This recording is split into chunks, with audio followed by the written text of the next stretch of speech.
Assalamu alaikum dear student, welcome to the class physics.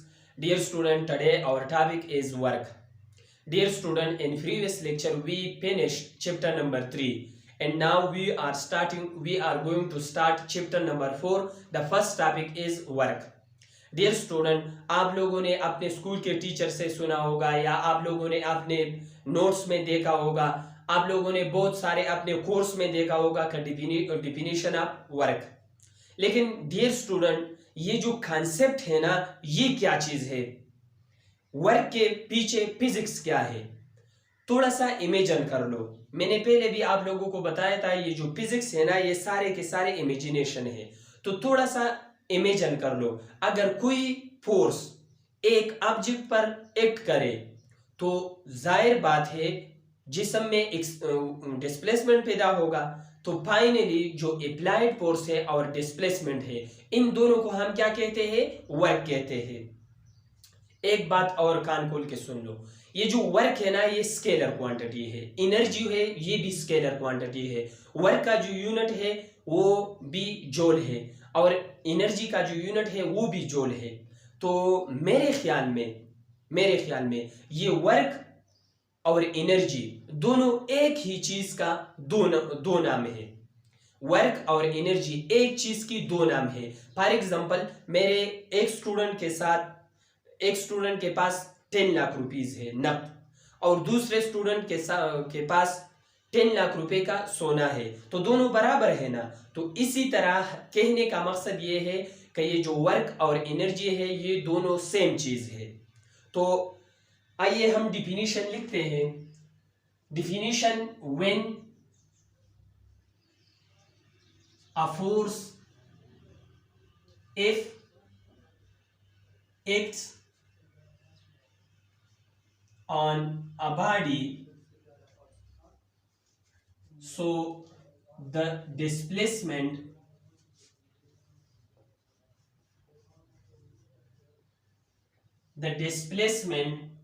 produced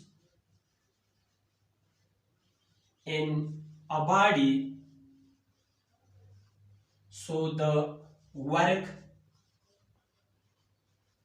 is said to be done। देखो definition में क्या है, कोई भी एक्सटर्नल फोर्स हो, कांस्टेंट फोर्स हो, ना वेरिएबल फोर्स हो, जो भी फोर्स हो, लेकिन फोर्स होना चाहिए। जब कोई भी फोर्स एक बॉडी के ऊपर अमल करे तो बॉडी में डिस्प्लेसमेंट पैदा होगा। तो अप्लाइड फोर्स और डिस्प्लेसमेंट को हम क्या कहते हैं, वर्क कहते हैं। या हम इस तरह भी लिख सकता है, और the product of applied force if and displacement D is called work. इसका वर्क जो अप्लाइड फोर्स है और जो डिस्प्लेसमेंट है, कवर डिस्प्लेसमेंट है, अगर हम उसके क्या लेता है, प्रोडक्ट लेता है, तो इसको प्रोडक्ट को हम क्या कहते हैं, वर्क कहते हैं। डियर स्टूडेंट, ये जो वर्क है हम W से रिप्रेजेंट करता है। वर्क हम किस चीज से रिप्रेजेंट करता है, W। ये हम इस तरह लिख सकता है, F डॉट D। ये हमारे पास है वर्क का फार्मूला। डियर स्टूडेंट, अगर आप लोगों को याद हो तो हमने चैप्टर नंबर 2 में एक टॉपिक किया था, उसका नाम है वेक्टर प्रोडक्ट या प्रोडक्ट ऑफ वेक्टर्स। वेक्टर की 2 टाइप्स। वेक्टर की जो प्रोडक्ट है ना, वो 2 तरह की है। एक होता है स्केलर प्रोडक्ट या डॉट प्रोडक्ट और दूसरा होता है वेक्टर प्रोडक्ट या क्रॉस प्रोडक्ट। जब हम कोई 2 वेक्टर को आपस में मल्टीप्लाई करें और जो हमने रिजल्ट हासिल किया अगर वो स्केलर हो, तो इन दोनों वेक्टर की हासिल ज़रब को हम क्या कहते हैं, वेक्टर प्रोडक्ट या डॉट प्रोडक्ट कहते हैं। और अगर हमारे पास 2 वेक्टर हो और हमने वो 2 वेक्टर को मल्टीप्लाई किया और जो रिजल्ट हमने हासिल किया वो वेक्टर क्वांटिटी हो, तो इस किस्म के प्रोडक्ट को हम क्या कहते हैं, वेक्टर प्रोडक्ट या क्रॉस प्रोडक्ट कहते हैं। तो डियर स्टूडेंट, ये जो वर्क है ये स्केलर क्वांटिटी है, ये जो फोर्स है ये वेक्टर क्वांटिटी है, और ये जो डिस्प्लेसमेंट है ये क्या है, ये वेक्टर क्वांटिटी है। तो ये वर्क हमारा क्या है, this is the example of scalar quantity या dot this is the example of scalar product या डॉट प्रोडक्ट। तो डॉट प्रोडक्ट में कीप इन माइंड जो डॉट प्रोडक्ट होता है ना, इसमें हम cos थीटा का इस्तेमाल करेगा, और जो क्रॉस प्रोडक्ट होता है ना उसमें हम sin थीटा का इस्तेमाल करेगा। इसी तरह हम लिख सकता है ये जो a डॉट b, इस तरह हम लिख सकते हैं कि A B cos of theta, A B cos of theta. तो इसी तरह हम लिख सकता है कि W is equal to F D cos of theta, F D cos of theta. Dear student, कहने का मकसद ये है, ये जो f है ये फर्ज करें हमारे पास वेक्टर a है, क्योंकि f भी वेक्टर है और a भी वेक्टर है। ये जो d है फर्ज करें ये हमारे पास वेक्टर b है। तो इस तरह अगर हम a डॉट b इस तरह लिख सकते हैं कि a b cos थीटा, तो इस तरह हम भी लिख सकते हैं कि f dot d is equal to f d cos of theta. Dear student, ये हमारे पास क्या है, ये हमारे पास इक्वेशन नंबर 2 है। Dear student, vector work is a scalar quantity. Work हमारा क्या है, स्केलर क्वांटिटी है। इट इज यूनिट हम किस तरह मालूम कर सकता है, ये W है हमारे पास वर्क के बराबर है, और F का यूनिट क्या है, फोर्स का यूनिट क्या है, न्यूटन, और D का यूनिट क्या है, मीटर, और थीटा का यूनिट क्या है, थीटा डायमेंशनलेस क्वांटिटी है। तो इसको हम क्या कहते हैं, न्यूटन मीटर या जूल। जूल एक साइंटिस्ट का नाम है, उन्होंने वर्क पे काम किया, तो इसलिए वर्क का यूनिट जूल है, इसलिए वर्क का यूनिट क्या है, जूल है। तो 1 जूल कितना फोर्स होगा, वर्क होगा, 1 जूल कितना होगा। तो if 1 Newton force acts on a body and the body displaced by 1 metre, अगर एक न्यूटन फोर्स एक ऑब्जेक्ट पे अमल करे और बॉडी में कितना डिस्प्लेसमेंट कवर हो जाए, पैदा हो जाएगी 1 मीटर, तो देन द वर्क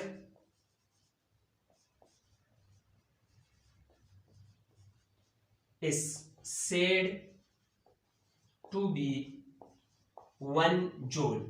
तो 1 जूल हमारे किस चीज के बराबर है, 1 जूल बराबर है अगर कोई 1 न्यूटन फोर्स एक ऑब्जेक्ट पे अमल करे और उस ऑब्जेक्ट में 1 मीटर के पास डिस्प्लेसमेंट पैदा होगा, तो बॉडी की इस वर्क को हम क्या कहते हैं, 1 जूल कहते हैं।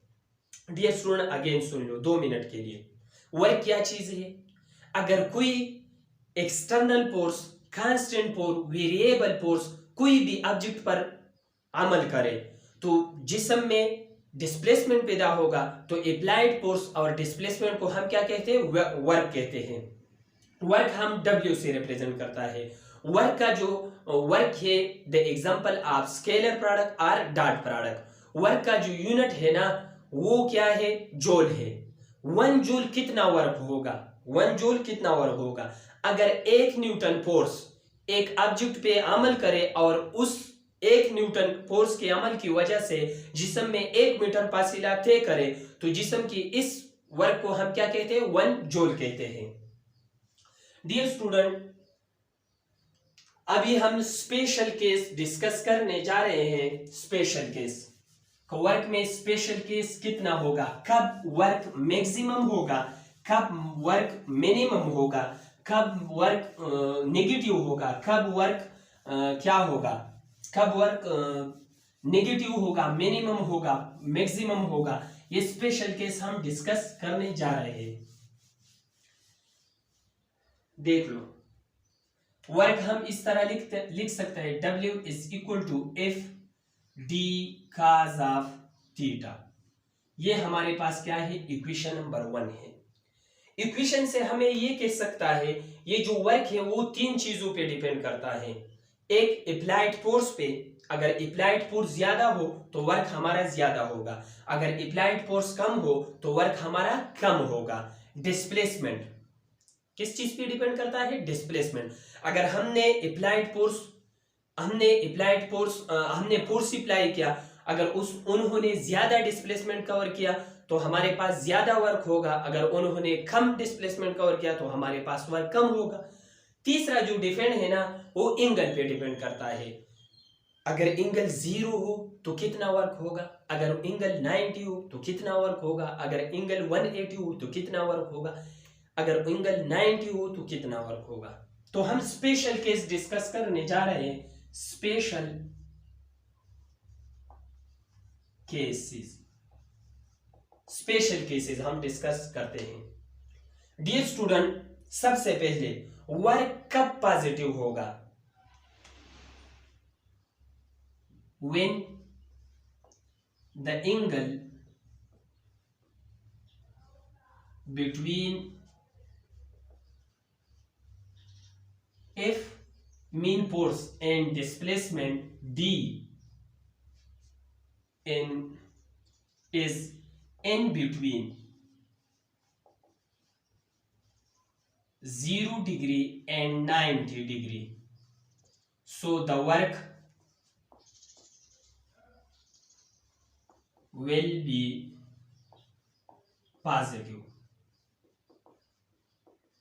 ये ज्यादातर स्टूडेंट ने एग्जाम में आता है, वर्क कब पॉजिटिव होगा, तो ज्यादातर स्टूडेंट लिखता है जब एंगल 0 डिग्री हो जाता है। नहीं यार, ये गलत है। अगर एंगल 0 डिग्री हो जाता है ना तो वर्क पॉजिटिव मैक्सिमम होगा, लेकिन पॉजिटिव के लिए ये कंडीशन नहीं है। पॉजिटिव के लिए कंडीशन क्या है, पॉजिटिव के लिए कंडीशन है कि अगर एंगल 0 और 90 के दरमियान हो तो हमारा वर्क क्या होगा, पॉजिटिव होगा। वर्क क्या होगा, पॉजिटिव। वर्क कब नेगेटिव होगा, सो ये नंबर 1 है, when the angle between F and D is in between 90 to 180, so our work will be negative. हमारा वर्क कब नेगेटिव होगा, जब एंगल हमारा फोर्स और डिस्प्लेसमेंट, ये जो थीटा है ना, एंगल है, ये इन दोनों के दरमियान है। ये क्या है, इन दोनों के दरमियान है। अगर एंगल इन दोनों के दरमियान एंगल 90 और 180 के दरमियान होगा तो हमारा वर्क क्या होगा, नेगेटिव होगा। अगर इन दोनों के दरमियान जो एंगल है अगर वो 0 और 90 के दरमियान होगा तो क्या हमारा वर्क क्या होगा, पॉजिटिव होगा। तो डियर स्टूडेंट, हमारा वर्क मैक्सिमम कब होगा, फॉर मैक्सिमम, तीसरा number condition, for maximum work. For maximum work हमारा क्या है, angle theta is equal to 0 degree. अगर हमारे फोर्स और डिस्प्लेसमेंट के दरमियान एंगल 0 डिग्री के बराबर हो जाए तो हमारा वर्क क्या होगा, पॉजिटिव होगा और मैक्सिमम पॉजिटिव होगा।